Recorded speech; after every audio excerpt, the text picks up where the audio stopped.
VT de abertura Educação à Distância. Diferentes formas geométricas se movem, cortadas pelas cores azul, verde, amarelo e vermelho. Se transformam na logo da Escola Técnica Estadual Professor Antônio Carlos Gomes da Costa. As cores e formas se misturam em fundo azul e vermelho. Abaixo e à direita da tela, o nome: Educação à Distância. Catalogação descritiva. Compreender os conceitos e finalidades de controle bibliográfico universal e da catalogação. Descrição da professora. Ela está sentada, é branca, cabelos longos e lisos, castanho claro com mechas louras, olhos castanhos, veste blusa branca, sem mangas, colares e brincos. Olá, pessoal. Meu nome é Ana Cláudia, eu estou como bibliotecária atualmente da Universidade Federal de Pernambuco, especialmente na Biblioteca Central. Vários foram os meus caminhos na área profissional de biblioteconomia e aqui nós vamos apresentar a vocês que não só em bibliotecas pode o profissional da informação atuar. Vocês têm que pensar que a biblioteca é um dos ambientes que vocês podem executar as atividades profissionais de vocês, mas podem ser feitos em centros de documentações, empresas, grandes empresas, empresas de publicidade, arquivos e, dentre outras, várias são as possibilidades. O mercado profissional é muito vasto, então não se limitem a pensar que vocês serão aquelas pessoas que ficarão sentadas em uma biblioteca guardando os livros. Vamos primeiro desconstruir essa imagem, porque não é isso que a gente precisa passar mais para as pessoas. Isso já faz parte de um pensamento muito antigo da nossa profissão. A catalogação descritiva é a disciplina que nós vamos tratar com vocês e ela faz parte do módulo Tratamento da Informação. Essa disciplina ela estará dividida em 3 competências, ou seja, a cada semana vocês vão ter condições de desenvolver habilidades diferentes no processo de catalogar, seja livros, seja revistas, fita cassete, disco de vinil, enfim, objetos em ambiente digital também. Então, pensemos não apenas, a biblioteca só tem livro, revista, CD e DVD, que aí é o que nós pensamos sobre materiais audiovisuais, o que nós conhecemos. Não, ampliem também pensem em todo tipo de mídia que esteja registrado o conhecimento. A competência 1, ela diz o seguinte: saber manipular registros e representações do conhecimento para a organização de acervos bibliográficos, conceitos e finalidades do controle bibliográfico universal e da catalogação. A competência 2 diz saber organizar o acervo da biblioteca de acordo com os elementos da catalogação para a descrição física de objetos informacionais, utilizando o Código de Catalogação Anglo-Americano, cuja sigla é AACR2. A competência 3, ela vai trazer operar os elementos da catalogação em ambientes digitais, formatos de intercâmbio de dados bibliográficos e catalográficos. É fundamental que a disciplina seja construída em conjunto. Eu estou aqui apenas como uma facilitadora, não aqui expor conceitos, nem determinar que eles são exatamente a verdade. Não, nós vamos construir juntos no ambiente virtual de aprendizagem, através dos fóruns, através das conversas que nós teremos, um bate-papo que vocês terão com os tutores virtuais e aí a disciplina será construída. O caderno, ele é fundamental para que vocês tenham acesso ao conteúdo teórico informacional do que vai ser tratado na disciplina Catalogação Descritiva. Juntamente com o caderno, assistir sempre às videoaulas. Também pode acontecer em alguma das competências que haja gravações, textos complementares, podcasts e aí por diante, que são materiais adicionais que vão permitir uma melhor aprendizagem. Porém, a participação de vocês é fundamental. Por isso, nós damos as boas-vindas e que vocês possam fazer um ótimo proveito do conteúdo que será trabalhado. Essa construção conjunta, ela vai também precisar que nós tenhamos acesso aos conteúdos que a disciplina vem trazer. Ela é uma disciplina muito técnica, então geralmente na biblioteconomia muitas pessoas não gostam da catalogação descritiva, que nós chamamos também de representação da informação. Atualmente nós chamamos de representação da informação, mas é o ato de catalogar. E o que vem a ser o ato de catalogar? Esse conceito não sou eu que vou trabalhar sozinha. Já falei a vocês que nós vamos construir. E o que nós vamos construir juntos, inicialmente, é o conceito de catalogar. Além disso, o que é descrever? Pensem, catalogar, descrever um livro, um disco de vinil, uma fita. Pensem nisso. Para você, catalogar pode significar uma coisa, para mim pode significar outra. Então é importante que você registre isso no fórum. Essa vai ser a atividade que você vai desenvolver no polo, registrando no fórum o que você acha que é catalogar. Além disso, você também, antes de dizer o que é catalogar no fórum, você vai escolher ou um objeto que esteja próximo a você, ou um colega seu que esteja no polo assistindo a aula junto com você, e vai descrever as características físicas desse objeto ou desse colega. Se não souber o que é descrever, pesquisem no Google, porque nós aqui não vamos conceituar descrever. Vocês vão pesquisar, vão fazer essa descrição. A partir dessa descrição, reflitam o que é catalogar, certo? Então, estamos combinados. Essa é a atividade que vocês vão desenvolver junto com o tutor presencial. A biblioteconomia, ela está dentro de uma grande área chamada ciência da informação. E o que é a ciência da informação? A ciência da informação reflete, teoricamente, a respeito do processo de produção, fluxo, tratamento da informação, como essa informação vai ser trabalhada para que ela seja disseminada para uso da população em geral. Vocês podem trabalhar em bibliotecas ou não, ou já trabalham ou futuramente irão trabalhar em alguma unidade informacional e vão precisar permitir o acesso dos usuários aos objetos informacionais que existem na biblioteca. Primeiramente, tratando de ciência da informação, nós precisamos passar para vocês também o conceito de informação e conhecimento que vamos trabalhar na disciplina. O que é o conhecimento? Aqui nós vamos ver o conhecimento como aquilo que está na mente, aquilo que faz parte do conhecimento adquirido, do que nós adquirimos ao longo da nossa vida, ao longo do nosso trajeto até hoje. E aí, esse conhecimento é uma visão de mundo, então é interior, é individual. A informação nós vamos considerar aqui como, a partir desse conhecimento ser registrado em alguma mídia, esse conhecimento se transforma em informação, certo? Então lembrem bem do conceito de informação e conhecimento que será trabalhado na disciplina. Desde os primórdios, o homem ele costuma buscar formas de organizar, a organização do conhecimento, esses estoques de conhecimento. Então, na antiguidade, foi iniciado na Biblioteca de Alexandria, os primeiros catálogos foram iniciados pelos responsáveis, pelos bibliotecários, os responsáveis por essa biblioteca.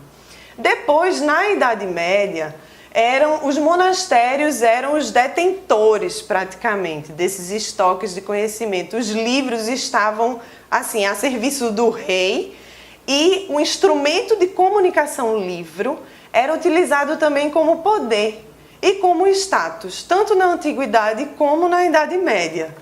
Esse paradigma de guarda, de aprisionamento, é importante que vocês saibam diferenciar depois de um paradigma pós-custodial, que nós vamos também explicar aqui. Não somos mais atuantes nesse sentido da guarda. Nós já falamos aqui, vamos sempre repetir isso na disciplina. Nós não estamos como profissionais para guardar documentos, guardar livros e não querer que eles estejam à disposição das pessoas. Com o advento da imprensa, que foi descoberta por Gutenberg, houve uma ampliação muito grande na produção dos livros. Depois da imprensa surgiram os anais de eventos e os periódicos científicos. A partir disso, houve uma necessidade maior de controle dessa produção bibliográfica, que era exclusivamente livro, revista, anais. Então, era dentro do contexto mais da produção intelectual, mas cientificamente falando. Após a Revolução Industrial, surgiu mais o conceito da biblioteca como serviço, não apenas mais como um tesouro, ou seja, o poder e o status e o poder. Então, havia o exercício do domínio da sociedade na Antiguidade e na Idade Média, e após a Revolução Industrial isso foi mudando aos poucos. Nós temos vários tipos de registros, como nós falamos aqui. Depois da Revolução Francesa, se formos pensar em um marco histórico, mas isso aqui é um marco histórico básico que nós estamos citando, outras fontes de informação foram consideradas como prova, como a fotografia, que vocês podem observar na tela, o disco de vinil, que já foi tratado aqui, mapas, materiais audiovisuais, como filme, foi tratado como fonte de informação e elemento de prova, que antes era dado apenas ao livro e à revista. Com esse crescimento informacional, vamos fazer uma analogia agora ao seguinte. Nós temos a oportunidade de pesquisar no Google, praticamente todos os dias, nós precisamos pesquisar alguma coisa. Só que às vezes pesquisamos a respeito de uma determinada... utilizamos um termo, uma estratégia de busca, que ela não é localizada rapidamente. Vou dar um exemplo. Eu preciso pesquisar sobre música. Você pode precisar pesquisar sobre um tipo específico de música. Eu pesquisar sobre música no geral e você pesquisar sobre música clássica. E aí? Será que nós vamos encontrar rapidamente aquilo que nós queremos? Então imaginemos o seguinte, nessas bibliotecas que nós já citamos, nas unidades informacionais que foram surgindo na evolução da sociedade, imaginem um acúmulo desses tipos de mídias, essas tipologias documentais que nós já tratamos, sem conseguir ser localizadas, sem ter uma estratégia de identificação para que pudessem ser recuperadas. Tratamos aqui recuperadas, não é a restauração do objeto informacional em si, mas a recuperação no sentido de localizar para que possamos satisfazer as nossas necessidades informacionais. Então lembrem, recuperar é localizar, identificar o que eu quero como para satisfazer a minha necessidade de pesquisa. E também tratamos de objetos informacionais, não vamos falar mais de materiais bibliográficos. O conceito é objeto informacional, porque qualquer mídia que tiver o registro do conhecimento que nós falamos no início da aula. Foi aí que surgiu o controle bibliográfico universal, que é uma atividade que pretende controlar, mas na verdade não é o controlar como na antiguidade de exercer o poder, o domínio sobre a sociedade, mas é o intercâmbio de informações, permite o controle e o intercâmbio de informações das publicações que são editadas no mundo. É fato que o controle bibliográfico universal, ele muitas vezes é visto como uma atividade utópica, porque vocês podem pensar, é impossível controlar tudo que é publicado. Então, organismos internacionais procuraram definir parâmetros, regras e estabeleceram políticas que possam viabilizar, minimizar esse excesso de informação perdida. E assim, a pessoa poder identificar onde existe uma determinada informação que deseja. O controle bibliográfico universal, ele foi institucionalizado através da Organização das Nações Unidas para a Educação, a Ciência e a Cultura, que é a UNESCO, e a Federação Internacional de Associações e Instituições Bibliográficas, a IFLA. ele atualmente precisamos vê-lo como um instrumento de preservação da memória. Ou seja, ele permite isso, mas não pensemos na memória como remeter ao passado. Nós estamos nos remetendo apenas ao passado, estamos conhecendo o que existiu no passado. Não, vamos pensar na memória como vida. A memória em estado de transformação constante. A preservação da memória no sentido de torná-la disponível para que esta memória ela possa permitir a construção de novos conhecimentos e também a inovação, pois o nosso país ele ainda é muito carente em ideias inovadoras, em projetos inovadores. E isso vocês podem viabilizar atuando como profissionais que tenham esse feeling, essa dinâmica de permitir o acesso às informações o máximo possível. As políticas que são relacionadas à execução do controle bibliográfico universal, elas foram estabelecidas pela IFLA e a Unesco e foi definido que cada país precisava colaborar de alguma forma, seguindo os parâmetros e as regras.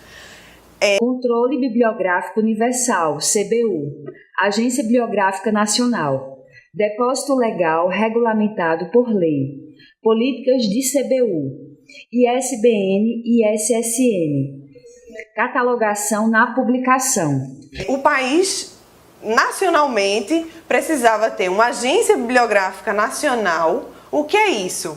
Seria uma agência que iria desenvolver as atividades que passassem as informações para a Unesco e a IFLA. Geralmente, a Agência Bibliográfica Nacional é a Biblioteca Nacional de cada país. Nem sempre acontece dessa forma, mas geralmente é assim. Uma atividade desenvolvida na Agência Bibliográfica Nacional é o depósito legal.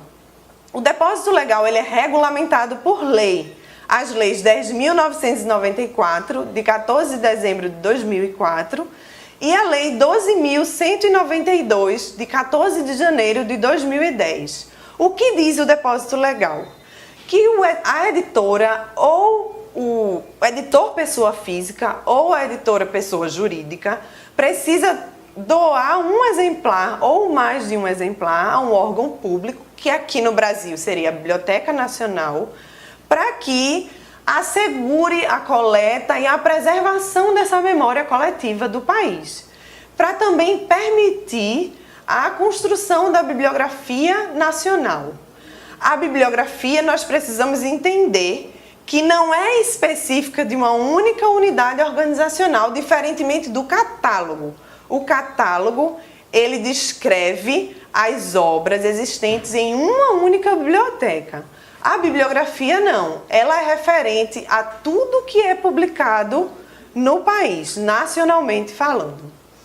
Além do depósito legal, nós temos o número normalizado do livro, o número internacional, não é nacional, é número internacional do livro.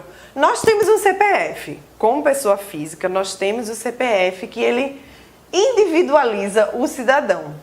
O livro também tem um número que serve para individualizá-lo. Nenhum outro livro tem um número igual ao outro.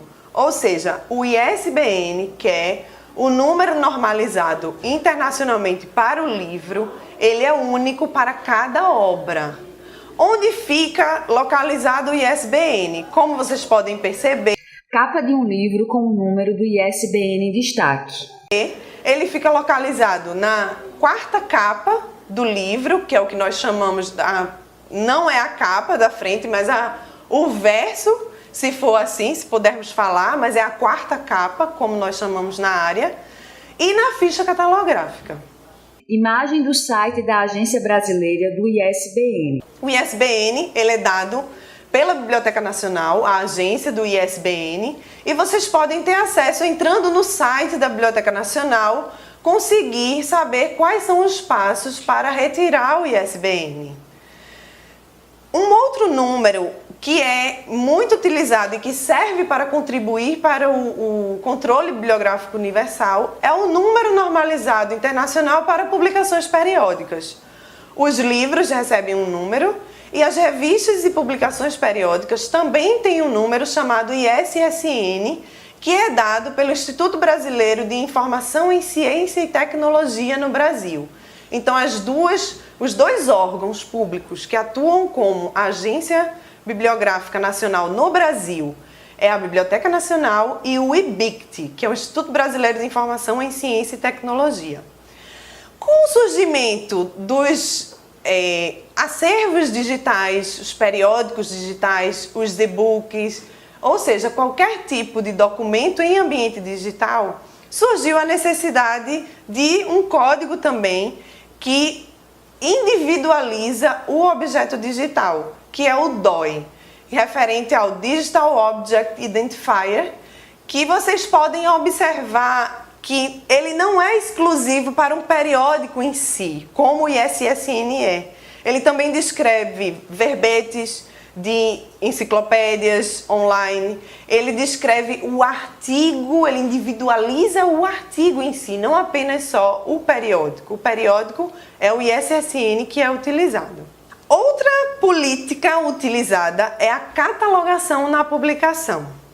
Nós podemos perceber o que é uma catalogação na publicação quando pegamos um verso da folha de rosto de um livro. Como nós podemos mostrar para vocês. Imagem da ficha catalográfica com informações do livro seguindo a regra. A ficha catalográfica no verso da folha de rosto de um livro é feita pela Câmara Brasileira do Livro e o Sindicato Nacional de Editores de Livros aqui no Brasil. Não é na Biblioteca Nacional, é por esses dois órgãos. E a catalogação na publicação, ela tem uma ordem de cada informação que vai ser colocada na ficha catalográfica. Essa ordem depende de quais são as informações que vocês vão colocar. Qual é o autor? Qual é o título do livro? Qual a pontuação que vai ser utilizada? Além dessas regras que precisam ser seguidas, porque não adiantaria uma pessoa fazer uma ficha catalográfica iniciando pelo título, um outro órgão começar pelo autor, um outro órgão começar pelo número do ISBN. Então, não ficaria uniformizada essa atividade. Por isso, nós utilizamos o código. Imagem do Código de Catalogação Anglo-Americano. Código de Catalogação Anglo-Americano, que também vocês podem observar, que é o código que padroniza a ordem dessas informações, quais as informações que vão ser colocadas na ficha catalográfica. A ficha catalográfica, além de conter as informações físicas do livro ou de qualquer outro objeto informacional, ela também traz o número de classificação, que é dado através de códigos de classificação utilizados na área de biblioteconomia. Esse número, ele se refere ao assunto do objeto informacional, ou seja, de que o livro trata, se ele é de sociologia, se ele é de filosofia, se é sobre música, se é sobre catalogação, enfim, o assunto do livro ou de outra tipologia documental. Além disso, esse número de classificação ele é acompanhado pelo número de Cater, que no caderno vocês têm todo o histórico do que é o número de Cater, o que é o número de classificação. O número de classificação vocês vão estudar especificamente na disciplina Representação Temática. Não é na nossa disciplina de Catalogação Descritiva. Em Catalogação Descritiva, nós vamos aprender a descrever fisicamente os objetos informacionais. Em Representação Temática, vocês vão definir quais os assuntos e gerar códigos para esses assuntos para serem localizados nas estantes ou na biblioteca ou na outra unidade informacional que vocês trabalhem. O número de Cater ele se refere ao sobrenome do autor. Imagem do número de Cater com informações da regra. A letra maiúscula ela se refere ao último sobrenome do autor. O número vocês podem extrair da tabela de Cater e a letra minúscula se refere ao título da obra. Essa ficha catalográfica, as regras que vocês devem seguir para construir a ficha catalográfica, para serem usadas ou no catálogo manual ou no catálogo automatizado, é baseada nas normas do Código de Catalogação Anglo-Americano, a segunda edição revisada do ACR2, como nós chamamos em catalogação descritiva. Catalogar são vocês que vão construir esse conceito junto conosco. Já falamos aqui e repetimos, vocês vão postar no fórum e essa vai ser a atividade que vocês vão realizar junto com o tutor presencial. Falando em catalogação, nós precisamos lembrar de um termo também muito falado na área, que é catalogação cooperativa. Mas o que é isso? Quando os catálogos manuais eles foram elaborados, dificilmente um profissional que trabalhava em uma biblioteca poderia ter acesso a um outro catálogo manual de uma biblioteca que estivesse na Grécia, na Inglaterra, e nós que estávamos aqui, ou o profissional que estava aqui, não tinha acesso a esse catálogo. Então, era difícil saber o que existia em outras bibliotecas com a utilização apenas de catálogos manuais. A partir do momento que a Biblioteca do Congresso norte-americano criou o formato MARC para intercâmbio de dados, foi possível também, mais posteriormente, a automatização dos catálogos de bibliotecas. Esses catálogos, eles facilitaram o intercâmbio de dados e que nós agora podemos saber o que existe na Biblioteca do Congresso Americano, na Biblioteca Britânica, e eles também podem saber o que temos em nossas bibliotecas brasileiras. Isso se a biblioteca utiliza o catálogo automatizado.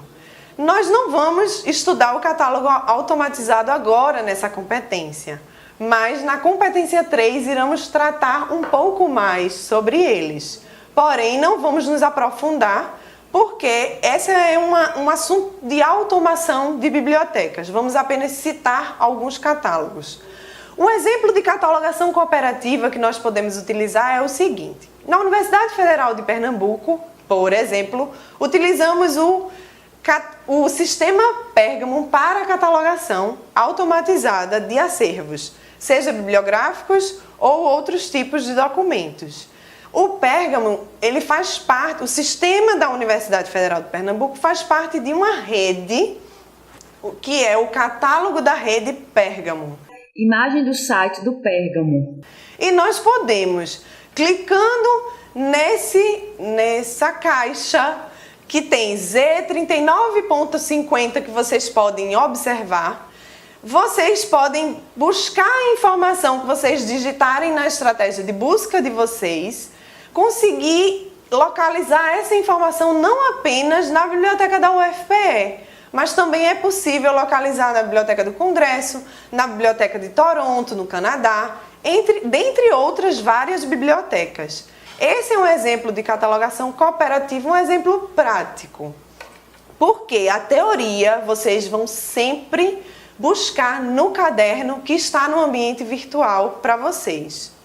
Para finalizarmos, nós queremos lembrar a vocês sempre da diferença entre o paradigma de guarda, custódia e o paradigma pós-custodial, que é o que nós devemos atuar para viabilizar como profissionais da informação.